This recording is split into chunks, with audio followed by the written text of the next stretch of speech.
Hello, welcome to Telugu capital TV. నేను మీ రవి. ఈరోజు మనతో ప్రముఖ అడ్వకేట్ శశికాంత్ గారు ఉన్నారు. నమస్తే సార్. నమస్తే రవి గారు. సార్, నిన్న మనం డిస్కస్ చేసాం స్వాతిప్రియ గురించి. అసలు ఏం జరిగింది సార్? ఫైనల్గా ఏమైనా ఎనీ అప్డేట్ ఏమైనా వచ్చిందా?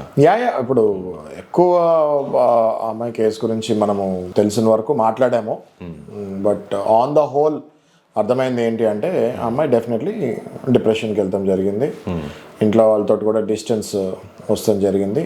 దానివల్ల చాలా ఆరోపణలు వచ్చినాయి కదా సార్. అంటే కాలేజ్ యాజమాన్యం అని, ఆ తర్వాత వేరే మొదటిగా ఏమనుకున్నారంటే కాలేజీలోనే ఎవరో సతాయిస్తున్నారు, అది భరించలేక అని అన్నారు. బట్ తర్వాత మనకి విశ్వసనీయ వర్గాల ద్వారా తెలిసింది ఏంటి అంటే అదే మనం అనుకున్నాం కదా నిన్న, లవ్ అఫైర్లో ఇట్లా అవటం వల్ల చనిపోయింది అనేసి. అయితే ఇప్పుడు ఇక్కడ చనిపోతానికి కారణము ఎప్పుడు కూడా ప్రేమ దానికి కారణం ఉండదు. ఓకే, దానికి చనిపోతానికి కారణం ఎప్పుడు కూడా డిప్రెషన్ దానికి కారణం ఉంటుంది. ఏ కారణమైనా కానివ్వండి, అది ఫైనల్గా వచ్చేది డిప్రెషన్కే. ప్రేమలో ఫెయిల్ అయినా, ఎగ్జామ్లో ఫెయిల్ అయినా, జాబ్లో ఫెయిల్ అయినా, బిజినెస్లో ఫెయిల్ అయినా, ఎందులో ఫెయిల్ అయినా ఆ మనిషి వెళ్ళేది డిప్రెషన్కి. సో చనిపోతానికి కారణం ఇక్కడ ప్రేమ కాదు, డిప్రెషన్. ఏ సమస్య అయినా డిప్రెషన్లోకి వెళ్ళాక, ఏ సమస్య అయినా ఫస్ట్ డిప్రెషన్లోకి వెళ్తారు, ఆ తర్వాత సూసైడ్లోకి వెళ్తారు. దానికి కారణం ఏదైనా ఉండనియండి, నేను ఇందాక చెప్పినట్టు పలు కారణాలు.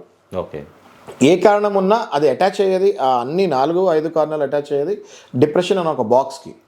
ఆ డిప్రెషన్లోకి వెళ్ళిన, ఆ బాక్స్లోకి వెళ్ళిన తర్వాత ఆ మనిషి సూసైడ్కి వెళ్తాం జరుగుతుంది. సో ఇక్కడ family members play vital role when someone gets into a depression. అంటే ఎవరైనా ఒకసారి డిప్రెషన్కి వెళ్ళిన తర్వాత అది ఏ కారణమైనా కానివ్వండి, ఫ్యామిలీ మెంబర్స్ సపోర్ట్ ఉంటే వాళ్ళని బయటకి తీయచ్చు. మీరు డాక్టర్స్ని కనుక్కోండి, సైకియాట్రిస్ట్ని కనుక్కోండి, సైకాలజిస్ట్ని కనుక్కోండి, వాళ్ళంటి అడ్వకేట్స్ని కనుక్కోండి, తరచూ మేము డిప్రెషన్లో ఉన్న క్యాండిడేట్స్ని కలుస్తూనే ఉంటాము.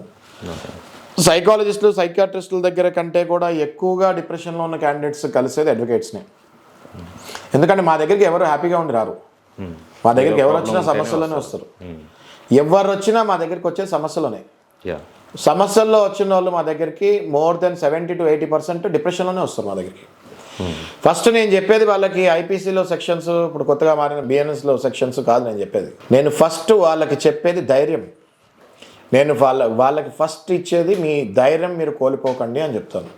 అది డైవర్స్ కానివ్వండి, అది అప్పుల బాధ కానివ్వండి, వ్యాపారంలో మోసాలు కానివ్వండి, ప్రేమలో బాయ్ ఫ్రెండ్ లేదా గర్ల్ ఫ్రెండ్ మోసాలు కానివ్వండి, భార్య మోసం కానివ్వండి, భర్త మోసం కానివ్వండి, ఏదైనా కూడా మళ్ళీ వీళ్ళందరూ వెళ్ళేది కూడా డిప్రెషన్. సో అందుకే నేను సైకాలజీ కూడా చదవడం జరుగుతుంది. ఎందుకంటే when a person will face any problem, first attack అయ్యేది వాళ్ళకి డిప్రెషన్ అనే ఒక పెద్ద రోగం. ఆ డిప్రెషన్కి అనే రోగానికి మందులు ఉండవు. ఆ డిప్రెషన్ అనే రోగానికి మందు ఒకటే ఏంటంటే వాళ్ళ ఇంట్లో వాళ్ళు వాళ్ళ వెనకాల ఉంచోవాలి, లేదా వాళ్ళ కావాల్సిన వాళ్ళు వాళ్ళకి అండగా నుంచోవాలి. ఒక్కసారి ఎవరైనా వాళ్ళకి అండగా నుంచొని కొన్ని మంచి మాటలు చెప్తే ఆ మనిషి ఎంతటి డిప్రెషన్లో ఉన్నాడైనా బయటకి రావాల్సిందే. స్వాతిప్రియ విషయంలో మనం మాట్లాడుకోవాల్సింది ఏంటి అంటే, ఆ అమ్మాయి హాస్టల్లో ఉంది, ఏ కారణమైనా కానివ్వండి డిప్రెషన్లోకి వెళ్ళింది కాబట్టి సూసైడ్ చేసుకున్నది. మరి డిప్రెషన్లోకి వెళ్ళింది అన్న విషయము ఎవరికి తెలియాలి? పేరెంట్స్కి తెలియాలి. పేరెంట్స్ అక్కడ ఉండరు కదా, కాబట్టి పక్కన ఫ్రెండ్స్కి తెలియాలి, కాలేజ్లో యాజమాన్యానికి తెలియాలి.